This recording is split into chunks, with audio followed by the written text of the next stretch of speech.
Welcome back to an episode of car talk. हमारे एक viewer हैं अजीम अख्तर साहब जापान से। उन्होंने हमारे से सवाल किया है कि उन्होंने आज से 1 साल पहले एक वीडियो देखी थी हमारी, उसमें इन्वेस्टमेंट करने लगे थे, बट उन्होंने अपने एक कज़न को कहा कि वो जाके एक दफ़ा चेक कर लें और चेक करने के बाद मुझे वो रिपोर्ट दे देंगे यार ये कैसा है प्रोजेक्ट, सारा कुछ क्या मामला है। अब वो कहे थे कि वो उन्होंने कहा कि यार ये थोड़ा मुझे बेहतर नहीं लग रहा, मैं आपको एक मॉल दिखाता हूँ, ये मॉल देखें, ये मॉल ज़रा बेहतर है भी बड़ा, GT रोड के ऊपर है तो अच्छी कंपनी है। अब वो कह रहे हैं कि जो था मॉल वो एक हाउसिंग सोसाइटी है जो कि बहुत बड़ी सोसाइटी बनाने जा रहे हैं, पता नहीं कब तक बनेगी, उसका ही वो एक मॉल था और उन्होंने कहा कि आप इसमें ले लें। तो उन्होंने कहा कि मैंने मजबूरी में ले लिया कि उस बंदे ने जो मेरा जानने वाला रिश्तेदार था उसने कहा कि यार अब ये कह रहा है कि मैं इधर ले लें तो मैं इधर ही ले लेता हूँ, क्योंकि उसने जो अच्छी रिपोर्ट नहीं दी मुझे।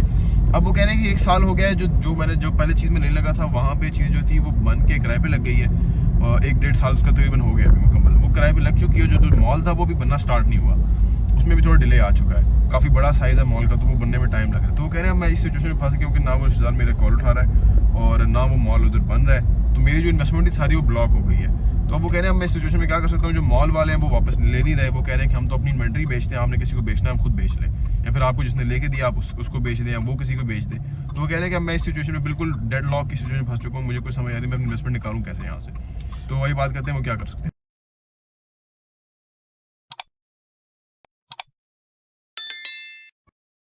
बिस्मिल्लाहिर्रहमानिर्रहीम, अस्सलाम वालेकुम रहमतुल्लाहि व बरकातुहू। देखिए ज़िंदगी में ना आपको अपने जो इंटरेस्ट्स हैं उनको खुद देखना चाहिए। अगर आप देख सकते हैं, मैनेज कर सकते हैं तो फिर तो आप गेनर हो जाएंगे, लेकिन अगर आप रिश्तेदारों के ऊपर छोड़ देंगे तो आप लूजर हो जाएंगे। बड़ी बदकिस्मती से कहना पड़ता है आज के दौर के अंदर जो चल रहा है कि रिश्तेदार का दुश्मन बना हुआ है। बाहर दोस्त हैं, अंदर से जो है ना वो बुरी चालें चलते हैं। लेकिन एक और बात है, जो बुरी चाल चलता है खुद मुंह के बल गिरता है, ये भी बात याद रखें। ये मेरा ईमान है, मैं सीधा साफ सुथरी बात करता हूँ। जो रिश्तेदार की जो नियत है वो बद होगी, वो अब अपनी बद नियत का अमाल दुनिया में ही पाएगा, ठीक है ना। और किसी की भी होगी, ये तो हमारा असल में जो भी बिलीव्स हमारे बन जाते हैं ना वो जितने स्ट्रांग हो जाते हैं, अपने एक्सपीरियंस से अगर हम जोड़ लें, कुछ सीख लें, लर्न कर लें तो कर लें। लोग नहीं लर्न करते, लोग उसी गंद में पड़े रहते हैं। तो हमारे एक और मतलब इस तरह हमारे पास आते रहते हैं लोग ना कि वो जो हमारा रिश्तेदार आएगा देखने के लिए, अब रिश्तेदार के अपने इंटरेस्ट वो हमें कॉल करते हैं, जी हमारा इसमें कोई मार्जिन रखें। हम तो ऐसा कोई काम करते ही नहीं है, कोई खुफिया तौर पे जो है ना वो, क्योंकि हमारे साथ जो बात कर रहा है वो हमारे लिए काबिल एहतराम है और उसका इंटरेस्ट वॉच करना हमारे लिए ज़रूरी है।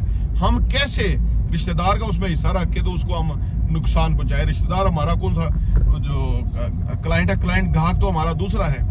तो ये चीजें हैं इस कारोबार में, अपनी पाव बोटी की खातर अगले की बहनज़िबा करना मामूल की बात है, ठीक है ना। लेकिन जो अल्लाह को हज़र नज़र जानते हुए देखें, अगर कोई करता है ना वो अब नुकसान भी उठाता। मैंने पहले अर्ज कर दिया ना कि दुनिया में एक अल्लाह का कानून है, ये नहीं कि यहाँ पे चोर चिकारी गुंडागर्दी बदमाशी डाकू करते रहेंगे और वो खुशहाल रहेंगे। ये खुशहाली बस शराब के गिलास तक की खुशहाली है, ठीक है ना, या फाशी और कंजर खाने की हद तक खुशहाली है जो हमें नजर आती है। आम बंदा जो खाली होता है ना यहाँ से ज़हन से, पढ़ता नहीं किताबें या दुनिया को समझता नहीं, वो कहता है यार ये कितनी मजे में है जिंदगी गुजार रहे, वो तो लानत के अंदर है, वो तो बुरे अमाल के अंदर गर्क हैं। वो लड़कियां सप्लाई करने तक पता नहीं क्या क्या कुछ काम तक कर जाते हैं कारोबार के नाम के ऊपर, और वो जिस बुरी सूरत हाल का शिकार होते हैं बाद में वही लोग। असल में हम ना, जैसे पाकिस्तान का 75 साल का मामला है, कितनी दफा एस्टेब्लिशमेंट ने इस मुल्क को नुकसान पहुंचाया, अपनी ही एस्टेब्लिशमेंट में कितनी दफा हमने ये खानदानी सियासत से हमने नुकसान उठाया, लेकिन हमारे लोगों की याददाश्त फिर कमजोर है, फिर आवे जावे शुरू हो जाएगा। तो इसी तरह हम ये जो दुनिया में हमारे सामने जो वाकयात होते हैं उनका हम बारीक बीनी से जायजा नहीं लेते, क्योंकि अगर कोई बारीक बीनी से जायजा ले और उसके अंदर कोई अपने लिए अच्छाई का पहलू तलाश कर ले कि यार ये नहीं करना चाहिए, इससे नुकसान है, तो वो फायदा उठा सकता है, ठीक है ना। तो अगर जो इससे जो भूल ही जाए या तो लिहाजा जो किसी के उसमें करेगा, जैसे आपके केस में वो उन्होंने फंसा दिया, वो फोन नहीं उठा रहा, तो वो ये तो आप तो अल्लाह करेगा निकल ही जाएंगे किसी ना किसी तरह से, लेकिन उसका नुकसान खासा होगा जिसने आपको इस लेवल तक पहुंचा दिया। देखिए इन्वेस्टमेंट के काम में हम हमेशा ये कहते हैं कि यार आप जिससे भी काम करने लगे 10 सवाल पूछें, खुद जायजा लें। अगर आप आ नहीं सकते तो फिर आप जो है ना किसी पे एतबार करना पड़ता है, किसी को बीच में डाल दें बंदे को कि जो समझता हो चीजों को वो, लेकिन वो आपका जाना माना बंदा होना चाहिए। रिश्तेदार कोई क्राइटेरिया नहीं है, या आपका सिंसियर होना कोई क्राइटेरिया नहीं है। वो अगर जानता ही नहीं है चीज़ों को, उनकी टेक्निकलीज को नहीं जानता, तो उस सिंसियर होने से क्या फ़ायदा है।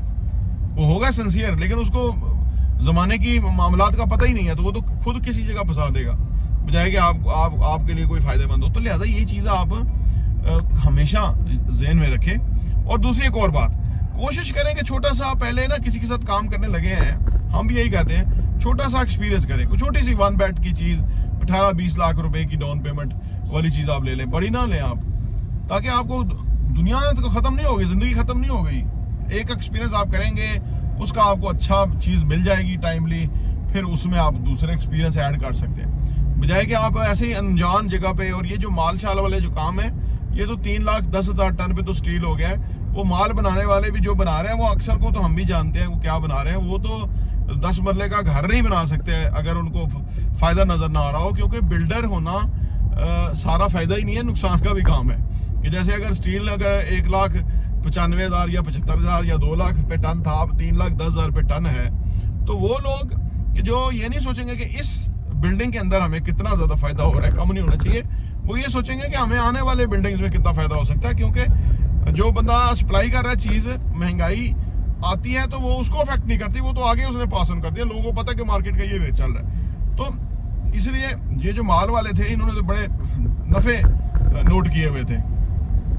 लेकिन DHA भी एक माल बन रहा है, वो बड़े नफ़े नोट किए हुए थे उन्होंने, क्योंकि वो प्रॉपर्टी डीलर थे। उनको प्रॉपर्टी डीलर होना और बिल्डर होना 2 अलग चीज़ें हैं, ठीक है। और अगर 2-3 डीलर मिल गए तो फिर तो काम होगा ही नहीं, क्योंकि उनमें से एक सही होगा, दूसरा सही होगा, 2 जो अदर वाले ना, वो नुकसान के हिस्सेदार नहीं होंगे, वो फायदे के हिस्सेदार होंगे। मैंने प्रीवियसली उधर बैरियन क्लेव में भी देखा है कि इस तरह के डीलर जो हैं वो कभी बिल्डर नहीं बन सकते, क्योंकि वो होते ही नहीं है।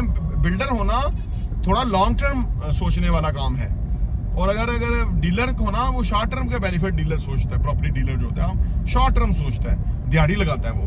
तो बिल्डर होना दिहाड़ी लगाना नहीं है, वो उम्र लगाना है। यानी वो आपने अगले 10 साल के लिए इन्वेस्टमेंट कर रहे हैं, 10 साल के बाद जो है ना आपका नाम बनेगा और उस पे ऊपर लोग फर्दर आएंगे। तो ये चीज़ें हैं, लेकिन आप आइंदा ख्याल रखें कि ऐसी चीज़ में मैं हमेशा कहता हूँ कि वो जो देग के अंदर मसाले बहुत डाल रहे हों और लोग भूखे रह जाएं, वो देग बेहतर है जिसमें मुनासिब मसाले हो, लोगों को खाना मिल जाए।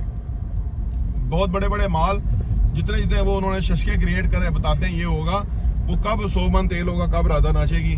और राधा तो यहाँ नाच चुकी, क्योंकि वो नाच ही नहीं सकती, क्योंकि मुल्क की मईशत इस तरह हो गई है।